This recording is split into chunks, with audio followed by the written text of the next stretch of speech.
हिसाब से फसलों की कीमत तय की जानी चाहिए। अगर स्वामीनाथन आयोग की रिपोर्ट और सिफारिशों के हिसाब से किसानों की फसलों की कीमत तय की जाए तो 1 एकड़ से 1 लाख रुपए की धान और 1 लाख रुपए की गेहूं निकले आज।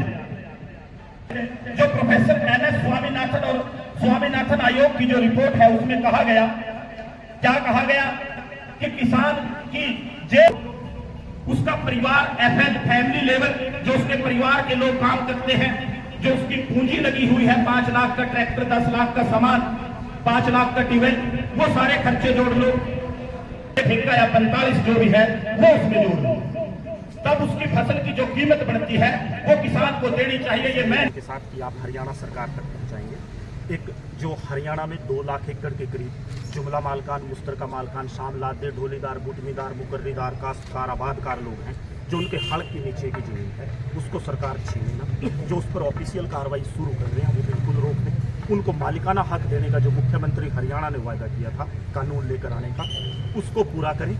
और वो जो उन्होंने कमेटी बनाई है वो क्या कमेटी है, कहाँ तक उसकी कार्रवाई पहुंची, वो सार्वजनिक करें, लोगों को बताएं।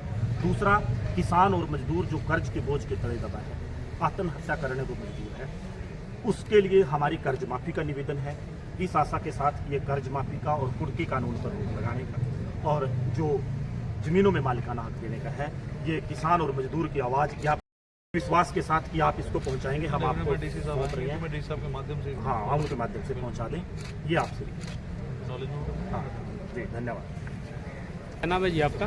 धर्मवीर डिंडसा, राष्ट्रीय अध्यक्ष संयोजक संयुक्त किसान मजदूर इंकलाब यूनियन। आप पंचकुला डीसी ऑफिस पहुंचे हो आज, एक आपने ज्ञापन दिया है, इस बारे में बताएंगे जरा? देखिए, हरियाणा प्रदेश के किसान कमेरे का जो दुख दर्द है वो ज्ञापन के माध्यम से हरियाणा प्रदेश की गठबंधन सरकार को बताने का प्रयास किया गया कि जो 2 लाख एकड़ के करीब जमीन जुमला मालकान, मुश्तरका मालकान, शामलादे, ढोलीदार, बुटमीदार, मुकर्रीदार, काश्तकार, आबादकार लोगों के हड़ के नीचे है, उनको मालिकाना हक सरकार दे। जो हरियाणा प्रदेश का किसान मजदूर कर्जमंद है उसका जो कर्ज मुक्ति है पूर्ण रूप से उसको माफ किया जाए। जैसे उद्योगपतियों का 14.5 लाख करोड़ रुपया बट्टे खाते में सरकार ने बैंकों के माध्यम से डालने का काम किया, ऐसे जो किसान और मजदूर का कर्ज है उसको भी माफ किया जाए, पूर्ण कर्ज माफी उनको दी जाए। क्योंकि हमारा मानना है कि अगर फसलों के पूरे दाम किसानों को स्वामीनाथन आयोग की रिपोर्ट की सिफारिशों के हिसाब से मिलते तो किसान कर्जमंद ना होता। आज कृषि घाटे का सौदा हो गई। आचार्य चाणक्य ने बहुत समय पहले कहा था कि उत्तम कृषि मध्यम व्यापार नीच चाकरी, लेकिन आज खेती किसानी घाटे का सौदा हो गया। अन्नदाता किसान को, धरती पुत्र किसान को, मजदूर को, कमेरे को आत्महत्या कर्ज के कारण करनी पड़ती है। वो अपनी आराम नहीं कर सकता, हर समय उसके मन में ये रहता है भय और संकट कि कहीं कर्ज के कारण उसकी जमीन कुड़क ना हो जाए। ऐसे में कुड़की कानून पर रोक लगाने के लिए, सरफेसी एक्ट में बदलाव के लिए और जो निश्चित तौर पर आर्बिट्रेशन क्लॉज है जो मजदूरों के गले की फांस आज बन चुका है, इन कानूनों में बदलाव के लिए कुड़की कानून पर पूर्ण रोक लगनी चाहिए। किसान मजदूर कर्ज माफी होनी चाहिए। एक लड़ाई की शुरुआत पंचकुला से की गई। आज पंचकुला डीसी के माध्यम से, उनके प्रतिनिधि के माध्यम से मुख्यमंत्री हरियाणा, उप मुख्यमंत्री हरियाणा और गठबंधन सरकार को ये किसानों का संदेश पहुंचाया गया कि उनको सरकार के सहयोग की जरूरत है। वो पूर्ण कर्ज माफी हरियाणा प्रदेश में लागू करें और मालिकाना हक किसानों को जमीनों पर दें।